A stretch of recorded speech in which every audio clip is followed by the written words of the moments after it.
कुछ ना। हाँ, क्या पूछ रहे थे?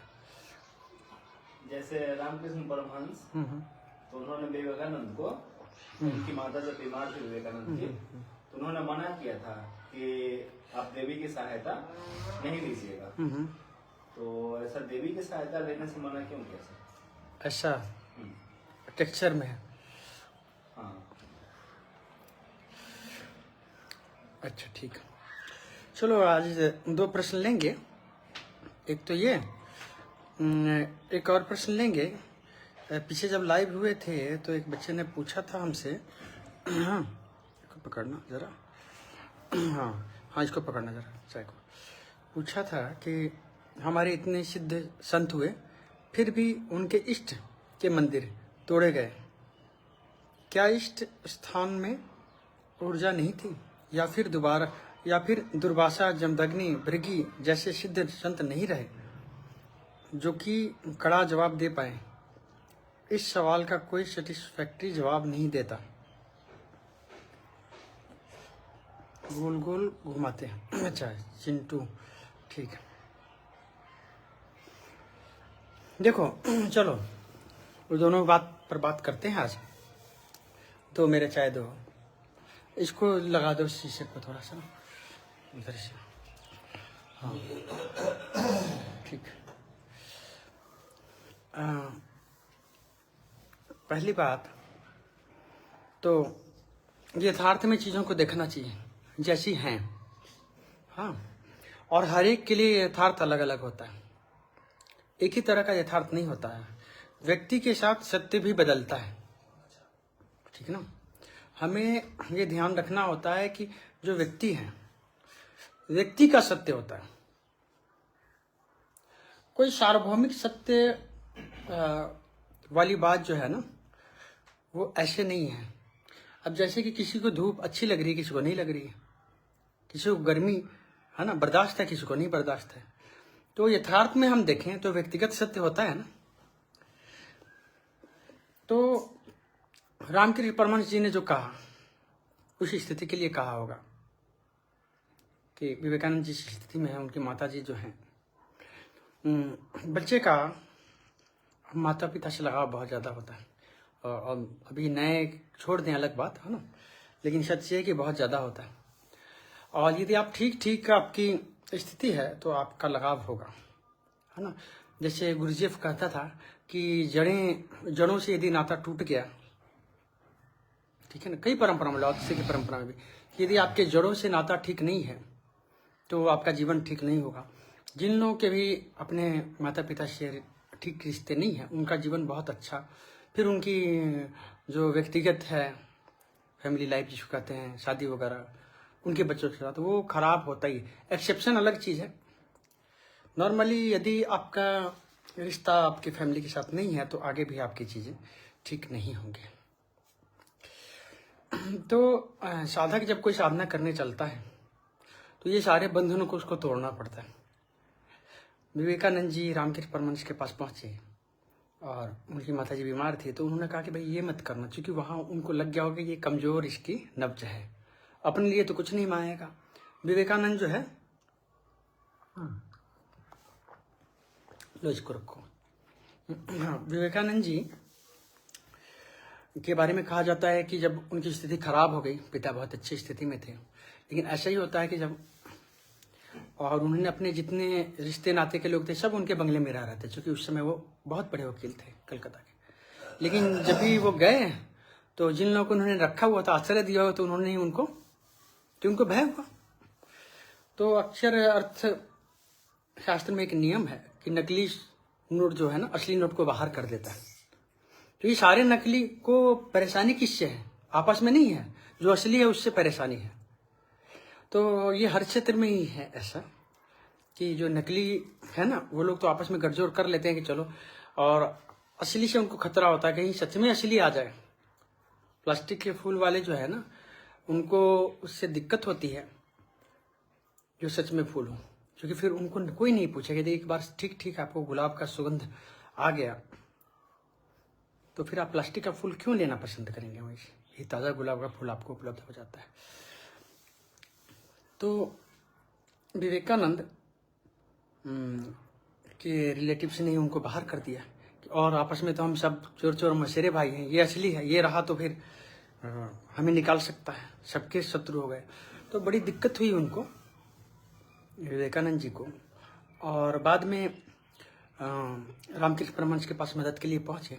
अक्सर हम तभी पहुंचते हैं किसी संत के पास जब हमारी तकलीफ होती, दिक्कत होती है, और जब हमारी दिक्कत जो होती है वो समाप्त हो जाती है, फिर हम भागना चाहते हैं, क्योंकि हमें लगता है किसी ने हमारे लिए किया है तो हम कुछ न कुछ फिर खैर।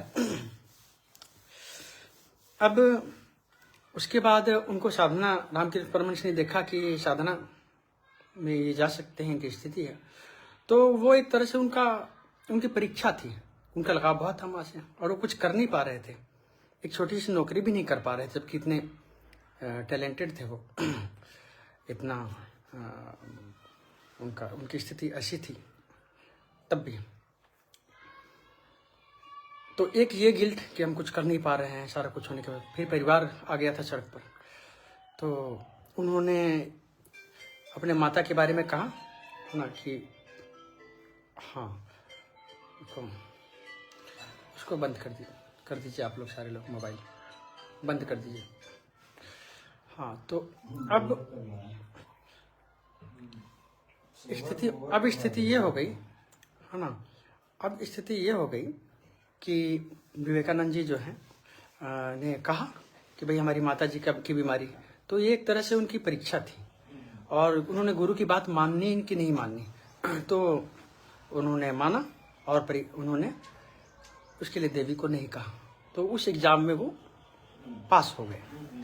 ठीक है, ये बहुत मुश्किल होता है जब आपको खाने तक के लाले पड़े हो, और आपके घर की ऐसी स्थिति हो, और आपके पास कोई ऐसी शक्ति दी गई हो, और फिर भी आप उसका उपयोग ना करें, बहुत रेयर होता है। तो इसीलिए ये हुई। दूसरी बात, उस बच्चे ने पूछा था कि हमारे धार्मिक स्थल नष्ट हुए इतने, क्या उसमें शक्ति नहीं थी, या दुर्वासा जमदग्नि ऐसे लोग नहीं रहे? यथार्थ को देखना होगा कि सत्य क्या है। दुर्वासा या जमदग्नि जैसी स्थिति कितने लोगों की थी उस समय भी? उस समय भी असुर अत्याचार नहीं कर रहे थे क्या? उस समय थे ना भाई, जब सतयुग था, द्वापर, वहां पर कितने देवताओं तक को तो रेला हुआ था इन असुरों ने, नहीं रेला हुआ था क्या?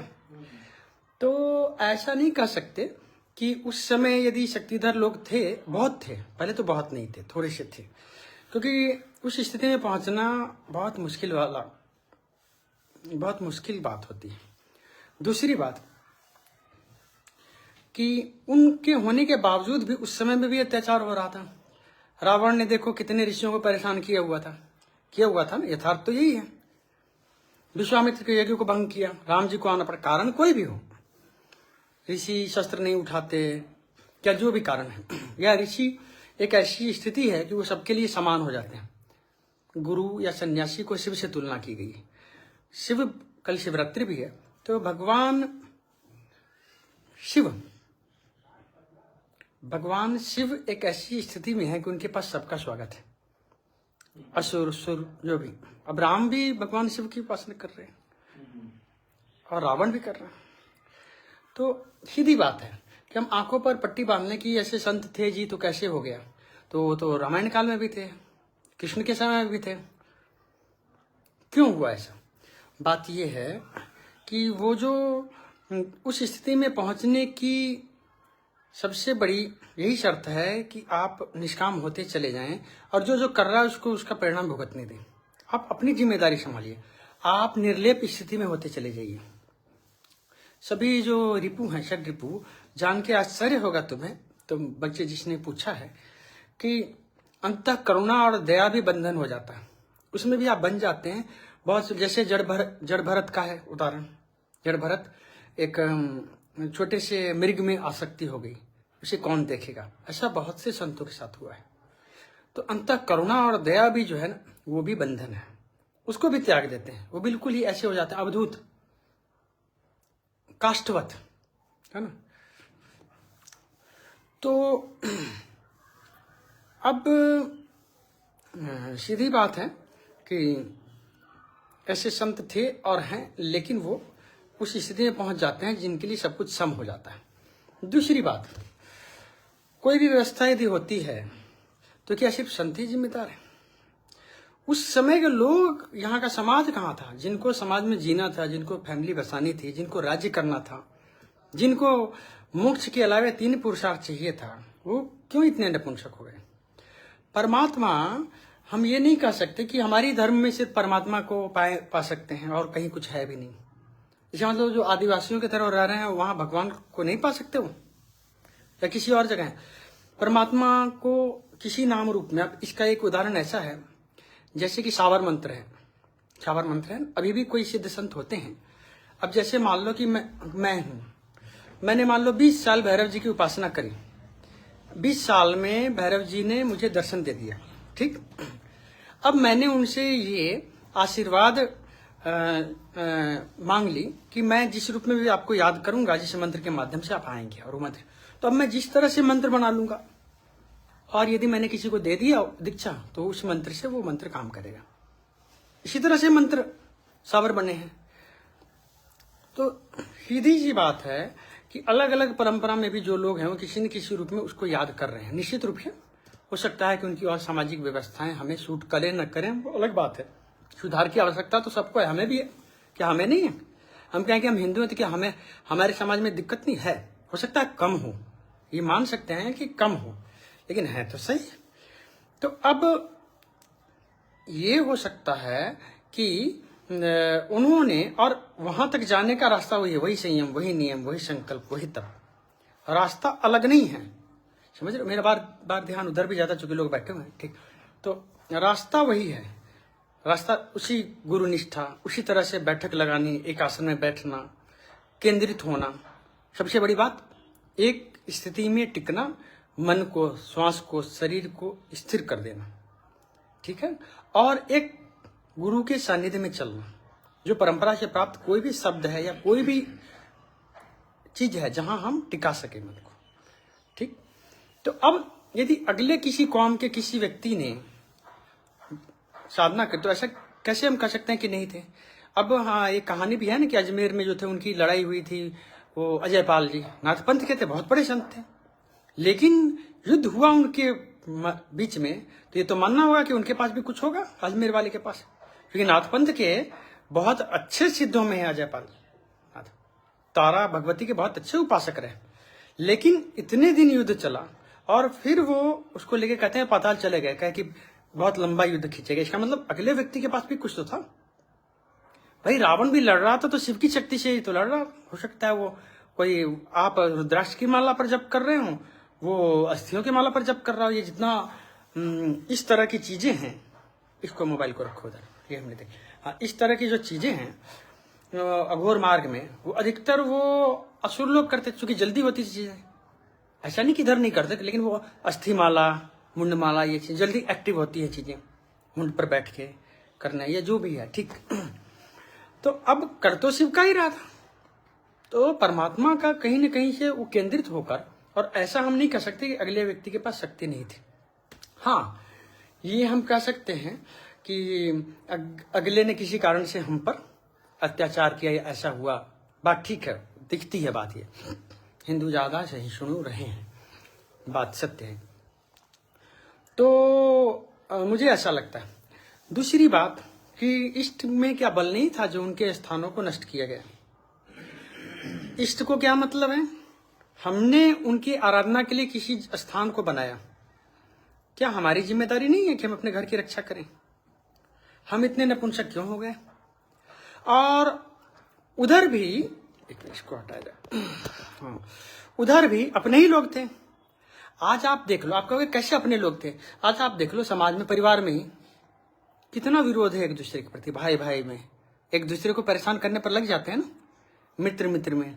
एक समाज में ही देखो कितने बटी हुई हैं चीजें। तो ये कौन जानता है कि उधर हमारे लोग नहीं थे? मैं करीब करीब लोगों को जानता हूं जो बहुत अच्छी स्थिति के रहे हैं, पीर रहे हैं, और उन्होंने यहाँ की हिंदवानी साधना करी है, नाथपंथ में दीक्षा लेके या ऐसे लोगों से दीक्षा लेके। आपको जान के आश्चर्य होगा, जो अच्छे अच्छे जो मुसलमानी तंत्र के जानकार हैं, ज्ञाता हैं, मुझे ऐसे पीर मिले और उनके पास ऐसे ऐसे शमशान काली के प्रयोग कि आप हम नहीं करते हैं और वो जानते हैं। ये मजार क्या है? क्या मजार कंसेप्ट मुसलमानों का है? सोचने वाली बात है। उनमें तो है ही नहीं। मजार मतलब हम अपने नाथ पंथ के साधुओं को या नागाओं को, जो सन्यासी हैं, वैष्णव मत वाले नहीं, उनको हम, या जो सिद्ध होते थे, उनको हम समाधि देते थे। कई तरीके, जल समाधि, फल समाधि। अब वहां उनकी ऊर्जा से कनेक्ट होके हम कार्य करते थे, या जैसा भी जो भी था। तो हमारी परंपरा थी। तो अब जहां पर किसी का शव है, वही तो शमशान है। तो मजार पर बैठ के वो प्रयोग कर पा रहे हैं जो आप घर में, आपके शमशान में बंद हो गई चीजें। कामाख्या में बलि बंद हो गई चीजें। शमशान में आप कुछ कर नहीं सकते। जो शुद्ध स्थल है उसको भ्रष्ट करना और आसान है। कुछ ऐसी चीजें मिला दो। तो आप जब आज आप स्वतंत्र हैं, तो आपको आपकी ठीक ठीक पूजा पद्धति नहीं है। उस समय तो छोटे छोटे टुकड़ों में बटी हुई थी चीजें। तो आप ये कैसे समझते हैं कि आपकी शक्ति स्थल उस समय जागृत थे? हो सकता है पहले चीजें खराब कर दी गई हो किसी माध्यम से। दूसरी बात, जो बहुत बड़ी शक्तियां होती हैं ना, उसके लिए सभी बराबर होते हैं। साधारणतया बहुत जल्दी जो लोग उग्र होते हैं उनकी स्थिति वैसी होती है। जैसे लोक शक्तियां वगैरह हैं, गांव के पीर हैं, ब्रह्म हैं, वीर हैं, पहलवान हैं, मसान हैं, इनसे ही काम भी कर रहे हैं अक्सर लोग। आप जो भी देख रहे हैं, अक्सर लोग जो तंत्र में हैं, महाविद्याओं तक तो बहुत मुश्किल से जाते हैं लोग। महाविद्या तक स्थिति नहीं होती, ठीक है ना। महाविद्या तक स्थिति लोगों की नहीं होती जाने की। सीधा मंत्र जप लेने से नहीं, क्रम होता है ना। गुरु, गणपति, फिर अलग अलग महाविद्या के भैरव, फिर एक एक करके चलता है वो क्रम।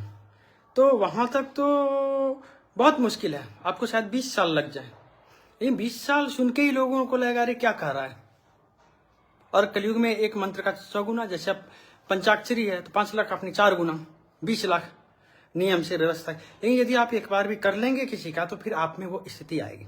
इसीलिए अभी शॉर्टकट हो गया। ध्यान के लिए बस एक विधि पकड़ो, ध्यान करो।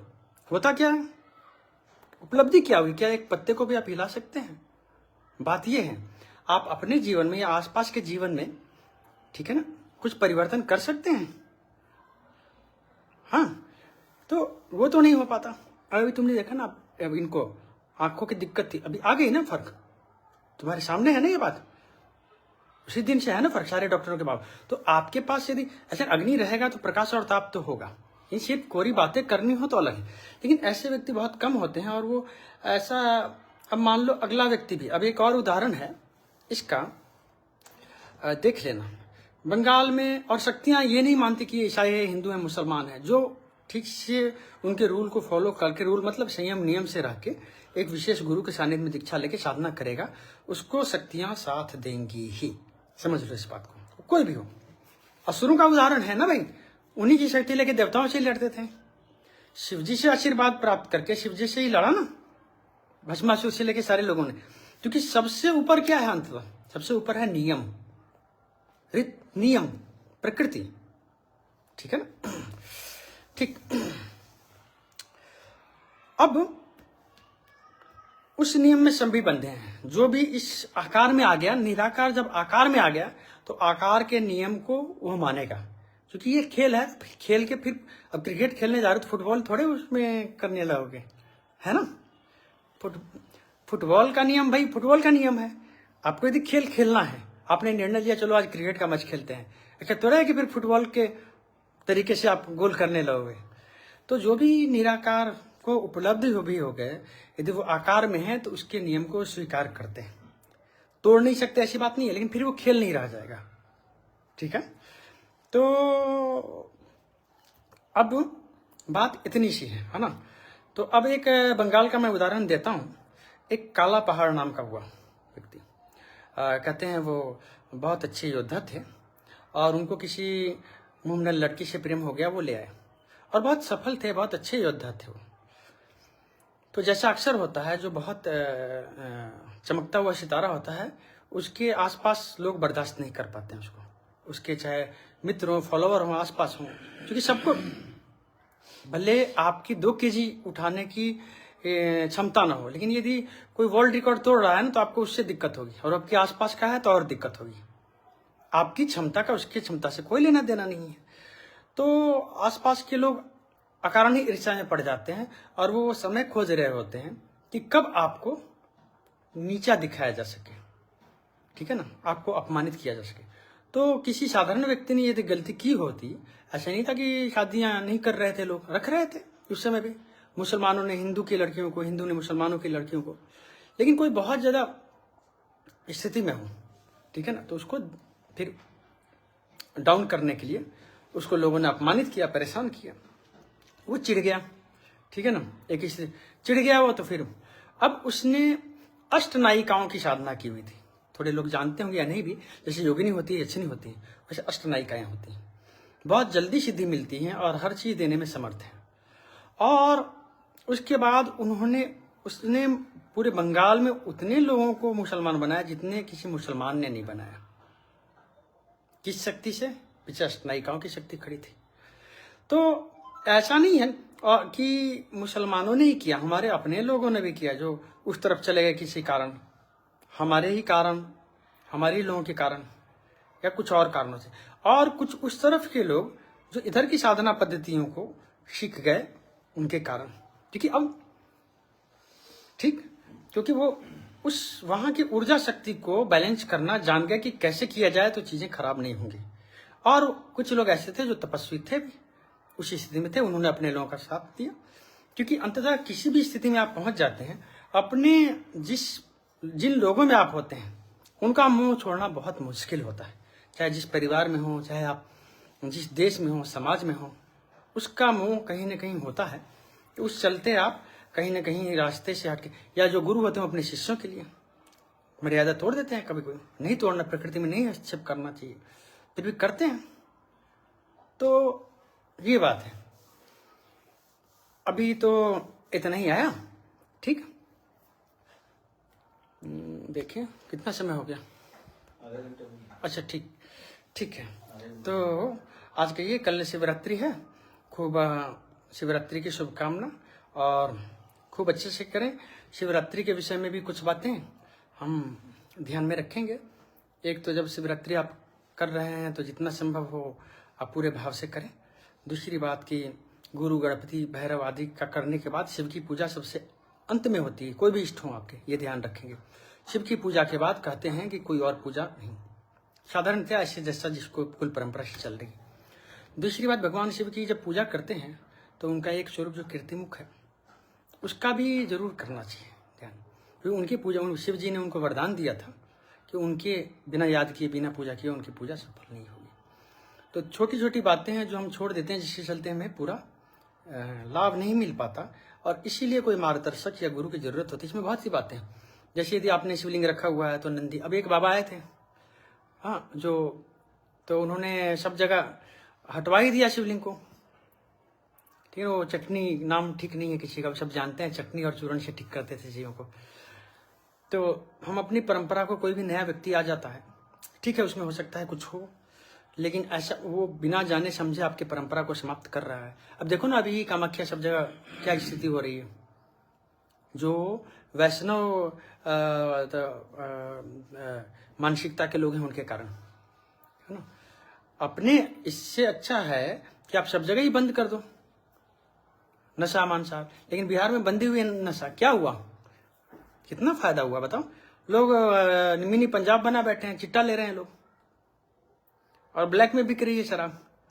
तो कहने में कोई चीज़ और करने में ना, है ना, कोई चीज़ यदि समाज में जारी है तो किसी कारण से जारी है, बहुत सोच समझ के, ऐसे बस नाम के लिए कोई चीज़ कर दिया जाए, उसका अलग बात है, सच में उसका क्या परिणाम आता है ना, ये भी देखना होता है।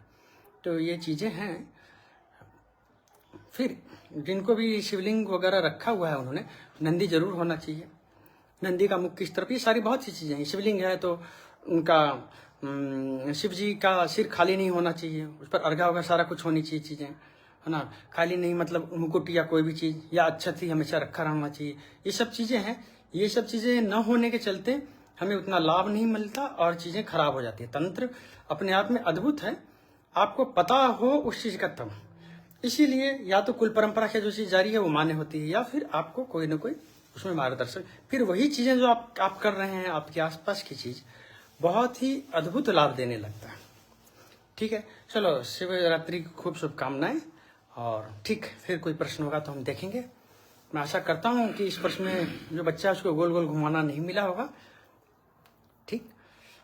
ठीक, बाकी यदि फिर भी नहीं तो फिर हम इस प्रश्न को फिर से लेंगे। धन्यवाद।